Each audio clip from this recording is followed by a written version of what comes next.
Bonjour les gens, moi c'est Benaël. Ici je suis ici, c'est pour raconter mon histoire animée. Mais avant, laissez un like et un commentaire s'il vous plaît. N'oubliez pas de vous abonner, ça nous aidera beaucoup. Pour bien commencer mon histoire, veuillez retourner quelques années auparavant, au jour de ma naissance.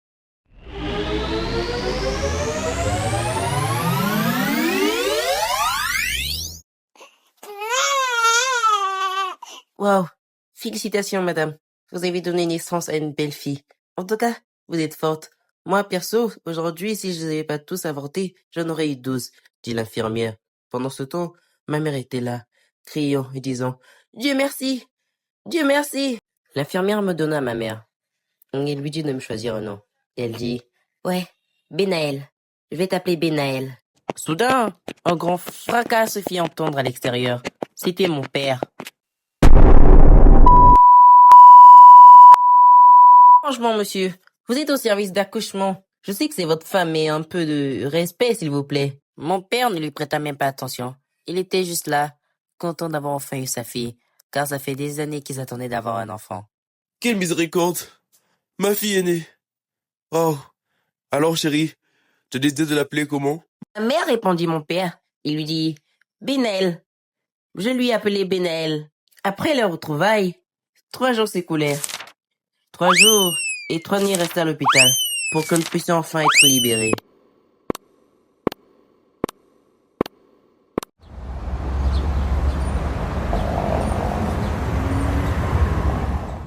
Le temps passa vite.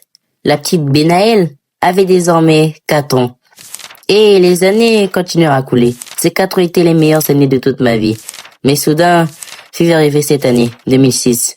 Cette année où tout a explosé dans ma vie. Et cette année, c'est là qu'a commencé l'écroulement de mon monde. Ma vie parfaite avait disparu.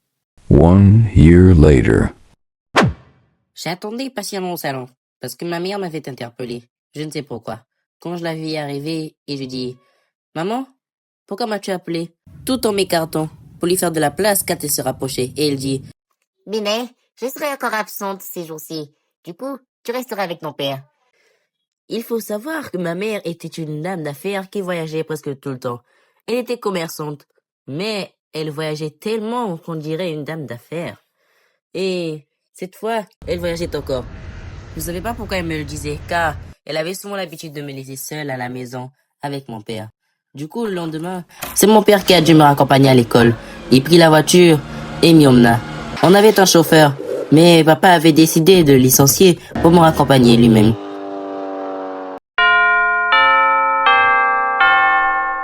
En classe, j'ai discuté avec mon camarade, Jonathan. Nous étions là en train d'apprendre l'alphabet français, quand soudain, la maîtresse nous mit un projecteur et nous dit de chanter.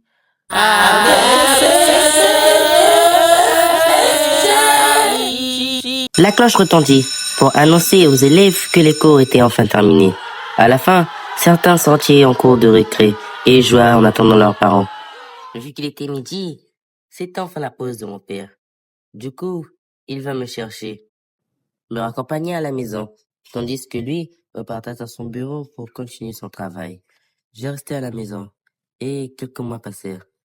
Enfin, mai arrivait, le jour que ma mère fut revenue à la maison. Elle était là à l'aéroport. Mais vu qu'elle n'avait prévenu à personne, nous ne sommes pas partis les chercher. D'après mes souvenirs, elle eut quelques petits problèmes à l'aéroport avec ses papiers. Du coup, elle passait là-bas toute la journée, du matin jusqu'au soir. Et enfin, lorsqu'elle fut arrivée à la maison, mon père lui regarda de haut en bas. Au début, je ne comprenais pas, mais puis tout s'explique. Tu as décidé de rentrer? Dit mon père, d'un ton sarcastique. Pour bien savoir pourquoi est-ce que je dis que je suis devenu adulte à l'âge de 9 ans, n'hésitez pas à commenter et liker cette vidéo s'il vous plaît. Cela nous apportera beaucoup de soutien. On fera de notre mieux pour la partie 2. Alors, étant donné que nous en avons vraiment besoin et nous comptons sur vous. Sur ce, je vous remercie. À plus tard.